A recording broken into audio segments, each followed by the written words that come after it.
പ്രത്യേകിച്ച് മീനൊന്നും കിട്ടാത്ത ദിവസം നമുക്ക് ഉണ്ടാക്കാൻ പറ്റുന്ന ഒരു തോരൻ്റെ റെസിപ്പിയാണ്. ഒരു മീഡിയം സൈസ് ക്യാബേജിൻ്റെ പകുതി ഞാനെടുത്ത് നമ്മൾ തോരനൊക്കെ അരിയത്തില്ലേ അതുപോലെ ചെറുതായിട്ടൊന്ന് അരിഞ്ഞ് മാറ്റി വെച്ചിട്ടുണ്ട്. ഇനി ഉണക്കക്കൊഞ്ചില്ലേ അതിൻ്റെ തലയും വാലും ഒക്കെ കളഞ്ഞ് നല്ലപോലെ വെള്ളത്തിൽ കഴുകണേ. മണ്ണൊക്കെ ഉണ്ടെങ്കിൽ പാടില്ല കേട്ടോ. കഴുകി ഒരു അരിപ്പക്കൊട്ടയിൽ ഊറ്റി വെക്കണം. എന്നിട്ട് ഒന്ന് വെള്ളം തോർന്ന് കഴിയുമ്പോഴത്തേക്കും ഫ്രൈ പാനിലോട്ട് ഇച്ചിരി എണ്ണ ഒഴിച്ചിട്ട് നല്ലപോലെ വറുത്തെടുക്കണം. ഒരു 2 മിനിറ്റ് വറുത്താൽ മതി. കണ്ടില്ലേ, അപ്പോഴത്തേക്ക് ഇങ്ങനെ ആയി കിട്ടുവേ. ഇനി ഒരു ബൗളിലോട്ട് ക്യാബേജിനെ കണ്ടില്ലേ ഞാൻ ഇങ്ങനെ തോരത്തിന് അരിയുന്നത് ചെറുതായിട്ട് അരിഞ്ഞെടുക്കണം. അതിലോട്ട് ഒരു മീഡിയം സൈസ് സവാള ചെറുതായിട്ട് അരിഞ്ഞത്, ചെറിയ കഷ്ണം ഇഞ്ചി, ഒരു 5 അല്ലി വെളുത്തുള്ളി, 4-5 പച്ചമുളക്.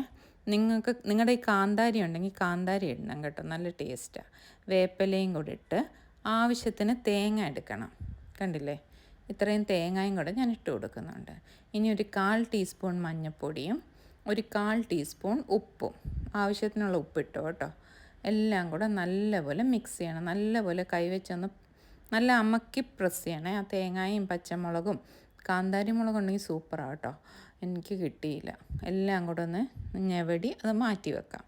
ഇനി ഒരു പാൻ അടുപ്പത്ത് വെച്ച് എണ്ണ ഒഴിച്ച് കടുക് ഒന്ന് പൊട്ടി വന്നപ്പോഴത്തേക്ക് ഞാൻ ഉണക്കമുളക് ഇട്ട് കൊടുത്ത്, എന്നിട്ട് നമ്മൾ ആ മിക്സ് ചെയ്ത് വെച്ചിരുന്ന ക്യാബേജിൻ്റെ കൂട്ടില്ലേ അതും കൂടി ഇട്ട് ഒന്ന് മിക്സായി വന്നപ്പോഴത്തേക്കും ആ വറുത്ത് വെച്ചിരുന്ന ഉണക്കച്ചെമ്മീനും കൂടി ഇട്ട് കൊടുത്ത് എല്ലാം കൂടെ ഒന്ന് നല്ലപോലെ മിക്സ് ചെയ്തിട്ട് അവിടെ തട്ടിപ്പൊത്തി, വെള്ളമൊന്നും ഒഴിക്കാൻ പാടില്ലേ.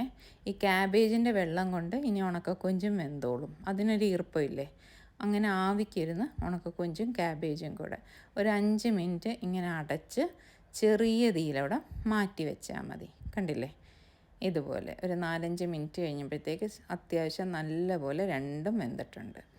നിങ്ങൾക്ക് ഉണക്കക്കൊഞ്ച് ഇങ്ങനെ കഴിക്കാൻ ഇഷ്ടമില്ലെങ്കിൽ ഒന്ന് ചതച്ചിട്ടോ കേട്ടോ, വറുത്തിട്ട് ഒന്ന് ചതച്ചിട്ടോ.